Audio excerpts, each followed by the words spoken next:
بسم الله الرحمن الرحيم، وأفضل الصلاة وأتم التسليم على سيدنا محمد وعلى آله وصحبه وسلم أجمعين. السلام عليكم ورحمة الله وبركاته. نويت التعلم والتعليم والتذكر والتذكير والنفع والانتفاع والحث على التمسك بكتاب الله وسنة رسول الله وعلى كل نية خير، وعلى ما نوى عليه النبي صلى الله عليه وسلم، وعلى ما نوى عليه الصحابة، وعلى ما نوى عليه التابعين، وعلى ما نوى عليه عباد الله الصالحين ومن تبعهم بإحسان إلى يوم الدين، وعلى كل نية خير. أخواتي العزيزات، إن شاء الله اليوم رح نشرح مخرج اللام. مخرج اللام. طبعا بداية دائما نشرح الخطوات اللي أنا لازم بلش فيها حتى يكون تدريبي صحيح، أو الآلية اللي أنا عم بتدرب عليها صحيحة. تمام. بداية عنا طبعا الاستعانة بالله عز وجل، الصلاة على النبي، استغفار، دعاء، تجديد النية، اللهم صل على سيدنا محمد، صدقة، صلاة ركعتين قضاء حاجة، صلاة ركعتين قيام ليل، على نية ربنا يفتح لي فتوح العارفين في قراءة القرآن، وربنا يكرمني بنطق الحروف، مخارج الحروف بالطريقة الصحيحة. تمام. ثانيا عنا طبعا ابن الجزري شو بيقول؟ وليس بينه وبين تركه إلا رياضة امرئ بفكه. فهي رياضة للفك، رياضة للفك. طبعا نعمل حركات للفك حتى يكون في ليونة وأنا عم بتدرب. تمام. طبعا فينا نعمل رياضة للسان، رياضة للفك، فتح المخرج من الداخل مثلا.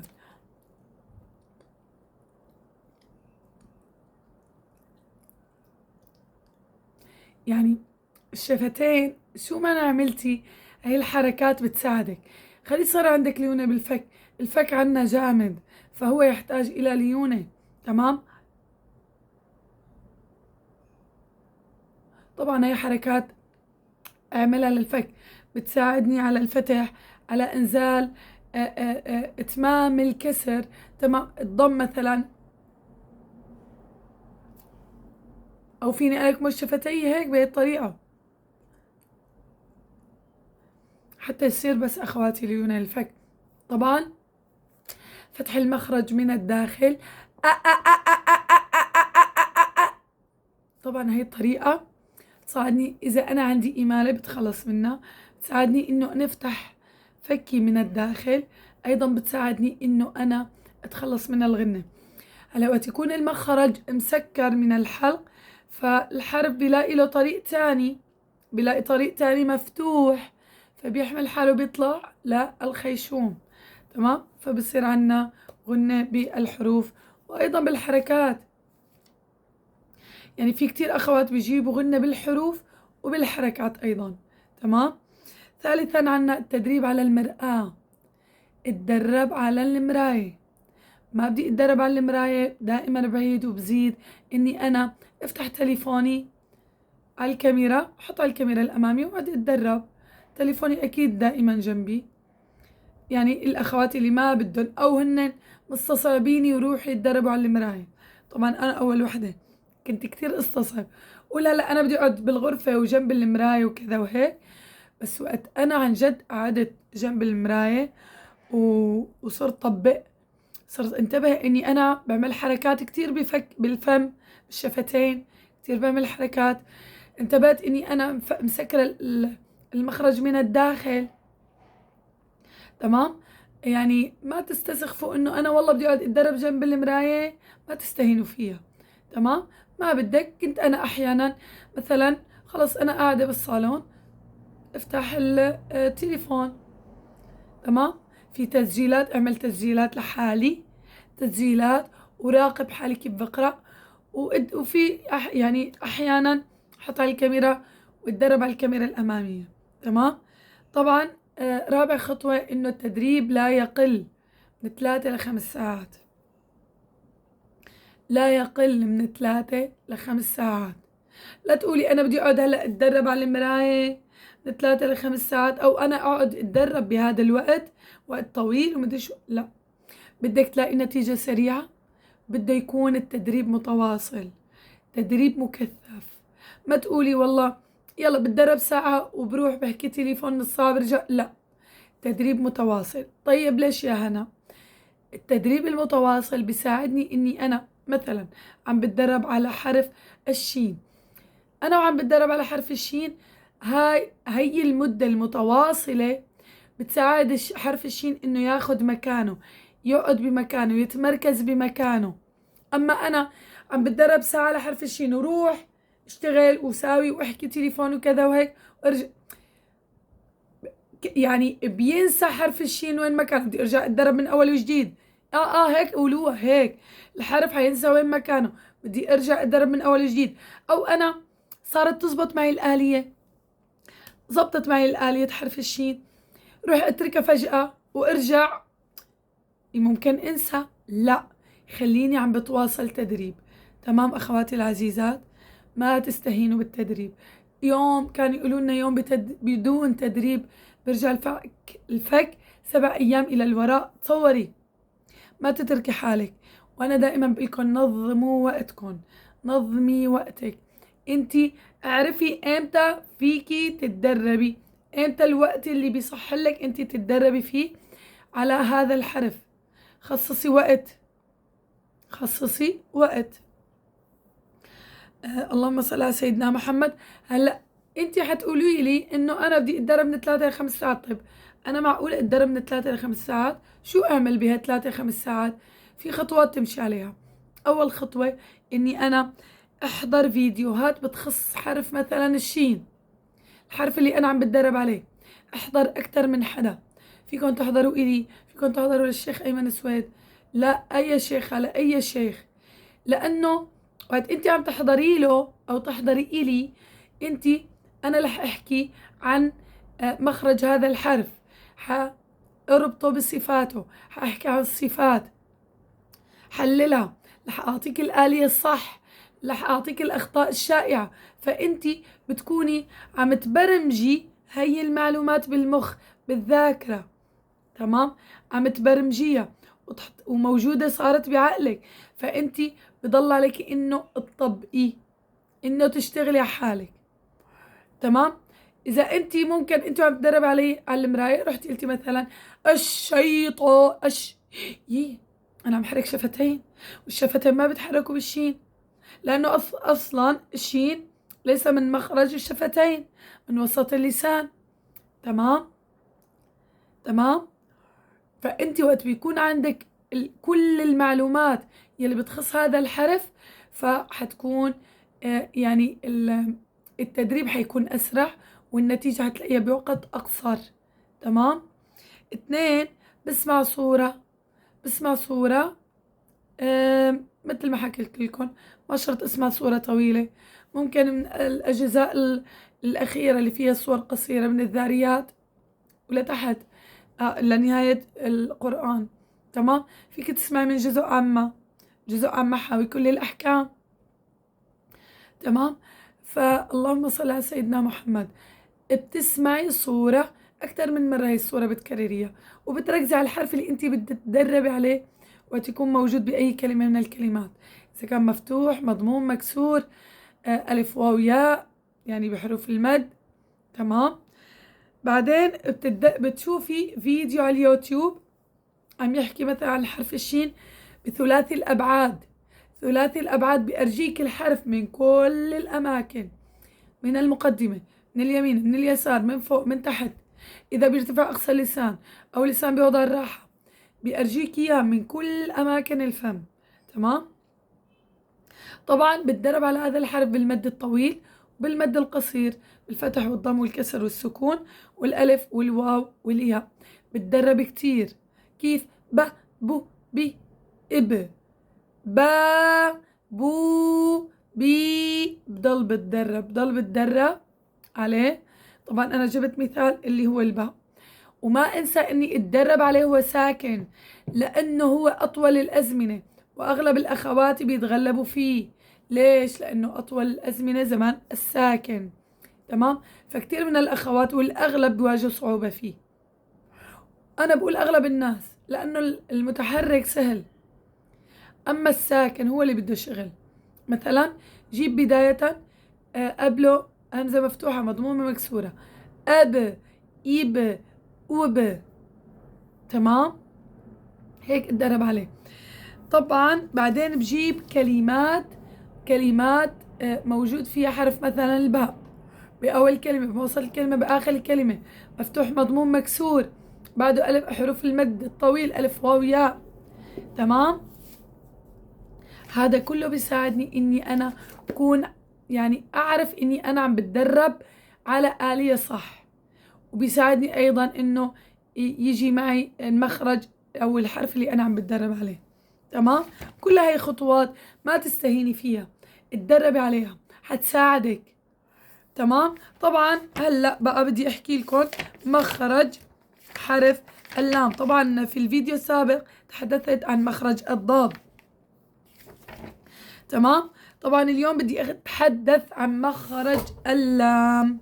مخرج اللام، طبعا مخرج اللام من أدنى حافتي اللسان الأمامية إلى منتهى طرف الحافة. طبعا دائما بقولكم شغلات ملموسة، أنا بحواسي دائما اشتغل. وين أدنى الحافة اللسان؟ هون، هون أدنى الحافة، وهون منتهى الحافة، تمام؟ تمام أخواتي، هون أدنى الحافة وها منتهى الحافة، مع ما يليها من لثة الأسنان العليا، ويخرج منها مخرج اللام. ومخرجه طبعا أقصر من مخرج الضاد، مخرج الضاد أطول بسبب الاستطالة، أما مخرج اللام أقصر، تمام؟ طبعا رح أرجيكم صورة لمخرج اللام وأرجيكم من مخرجه. طبعا هون مطحنا حرف اللام، هون قايلين وين أدنى الحافة. أنا دائما بقولكم شغلات ملموسة، عرفي منين بيطلع المخرج، لا تقولي والله من أدنى الحافة. طيب وين أدنى الحافة؟ في كتير أخوات ما بيعرفوا وين أدنى الحافة، حافة اللسان ما بيعرفوا وينها. لازم أعرف أنا وين، لازم اشتغلي على حالك، شوفي الصورة واشتغلي على حالك، طلعي لسانك وشوفي وين، شوفي وين مشان تعرفي منين تطلعي الحرف.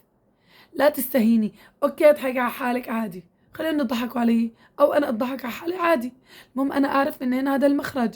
يعني انا حتى كتير واجهت في هاي الشغلات، اني انا وقت تكون عم بحكي او بتعلم او او اي وجيبه يضحكوا علي عادي، مو مشكلة. انا عندي هدف وبدي اوصل له، بدي اتعلم مخارج الحروف، بدي اعرف اقرا القرآن بالطريقة الصحيحة، تمام؟ شايفين؟ هون أدنى الحافة اللسان، طبعا هذا اللسان، هي أدنى حافتي اللسان وهو منتهى الحافة. طبعا هون مخرج اللام، شايفين؟ مع لثة الأسنان العليا أو لثة الأسنان العليا، شايفين؟ أنا ما بقول ال ال ال، وين نحنا؟ ال ال ال ال إل أول، وليس كتير في أخوات بالذات لام اسم الجلالة، بسم الله الله بتفرد كل لسانة. حبيبتي أدنى حافة اللسان، أدنى حدديها انتي، طلعي لسانك وحدديه، حددي وين أدنى الحافة. مثلا بتخربطي فيها جيبي هيك ال ال ال ال ال ال ال ال ال ال ال.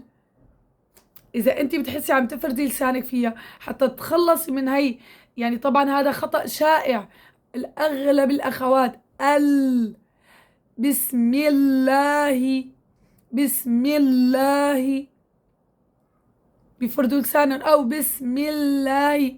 في كتير اخوات بقرؤهم بيقولوا بسم الله الله، بيطلعوا لسانهم لبرا، هي خطأ شائع.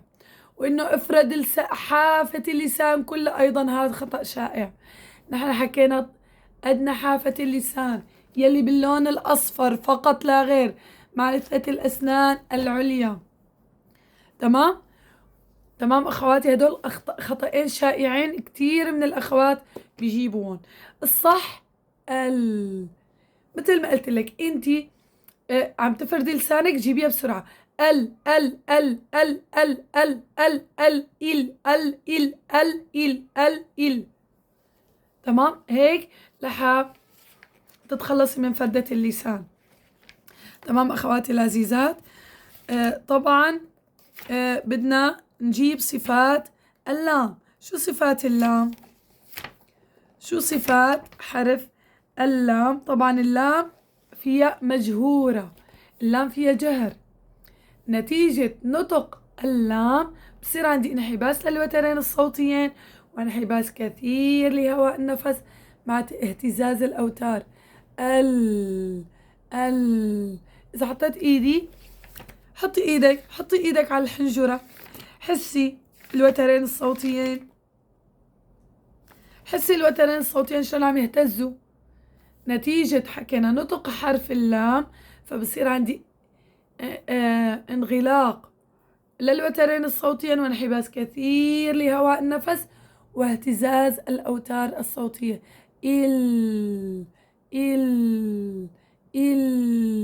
حطي ايدك على الحنجرة وحسي الاهتزاز، خلي الشغلات ملموسة، حسيها بإيديكي. تمام. أيضا عنا طبعا اللام بينية، لن عمر، اللام بينية. تمام، يعني هي فيها توسط. لا اللهم صل على سيدنا محمد. هي بين الشدة والرخاوة، اعتدال الصوت عند النطق بحرف اللام لعدم كمال انحباسه كما في الشدة وعدم كمال جريانه كما في الرخاوة، وهي حرف بيني. تمام، اعتدال الصوت، لا أنا أحبسه ولا أنا أرخي لا توسط، اعتدال الصوت. تمام أخواتي، ومثل ما حكينا هي بينية. طبعا اللسان مستفل، أنا أرجيتكم الصورة شلون اللسان بيكون مستفل باللام. اللسان في استفال يعني انخفاض أقصى اللسان. بدي أرجع أرجيكم صورة اللام، شايفين؟ مستفل ومنفتح، الانفتاح حتى يخرج صوت اللام بكل سهولة. تمام، استفال وانفتاح، لمخرج اللام. طبعا عندنا اللام فيها صفة الإصمات، وفيها صفة الانحراف، عفوا فيها إذلاق، فر من لب، فيها إذلاق فر من لب. شو يعني الإذلاق؟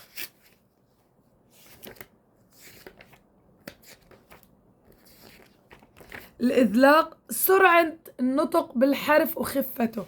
لازم شفتوا وقت أنا قلت لكم كيف تتدربوا عليه إنه بالسريع لحتى أنت ما يصير عندك إنك تفردي لسانك كله، ما تفردي لسانك كله. تمام، طبعا ما في انفتاح، في استفال،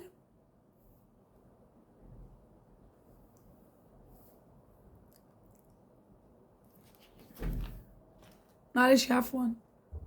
طبعا في استفال، انفراج ما بين اللسان والحنك الأعلى، وأيضا في انفتاح.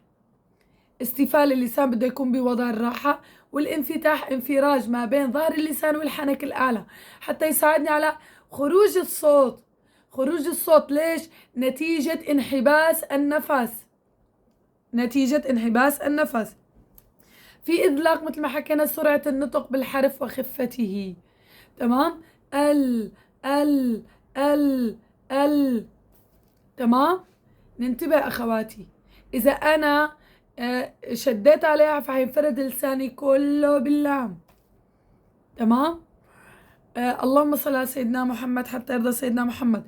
طبعا اللام بس لام اسم الجلالة، إذا كان قبل فتح أو ضم فهي مفخمة، إذا كان قبل كسر فهي مرققة. تمام. أيضا فيها صفة الانحراف، في باللام صفة الانحراف. الانحراف الميل بصوت الحرف لعدم كمال جريانه بسبب اعتراض اللسان طريقه. اللسان اعترض طريق اللام. تمام. فمال الصوت، مال إلى الجوانب. هلا بأرجيكم الصورة. وهو لصفتي اللام والراء يكون انحراف صوت اللام إلى جانبي طرف اللسان. هأرجيكم. شوف، شايفين الانحراف لوين بيكون؟ إلى جانبي طرف اللسان، يعني من هون ومن هون. مو قلنا من أدنى حافتي اللسان؟ وقت أنا بحط اللسان بيعترض طريق اللام فبصير بينحرف الصوت إلى جانبي طرف اللسان. شايفين شلون انحرف الصوت؟ هي السهم، بصير الانحراف إلى جانبي طرف اللسان لاعتراض الطرف طريق اللام. طرف اللسان اعترض طريق اللام فصار الانحراف من جانبي طرف اللسان. تمام أخواتي العزيزات؟ تمام. شفنا الصورة شلون ينحرف الصوت؟ نعم بينحرف نتيجة اعتراض طرف اللسان طريق اللام. تمام أخواتي العزيزات؟ تمام. واضح حرف اللام. لا ننسى أخواتي نعمل اشتراك للقناة ونضغط على زر الجرس ونعمل مشاركة لكل الأصدقاء والأحباب، عسى ولعل يستفيدوا من هذه المعلومات ويكون لكم الأجر والثواب موصول. هلأ في أخوات، أنا بس كلمة، في أخوات حكولي إنه قديش مدة التدريب. أوكي، أنا التدريب هذا الحرف إذا ما ظابط معي بده وقت، يعني ما تدربي عليه يوم ويومين وأسبوع أسبوعين. ضلي دخلتي حرف تاني حسيتي إنه ظبط معك، عرضتيه على شيختك وطلع معك اللام، خليكي عم تتدربي عليه. لو انتي زدتي حرف ثاني تتدربي عليه، خليكي عم تتدربي على المخرجين، يعني بدها تصير شغلة تراكمي. دربت على اللام حسيتها زبطت، اجيتها لشيختي قالت لي ظابطة، بدي اروح اتدرب مثلا على حرف الفاء، ضل عم بتدرب ايضا على اللام. بس بصير عندي الوقت اقل، بقلل الوقت لللام وبكثف للحرف اللي بعده حتى ياخد مكانه.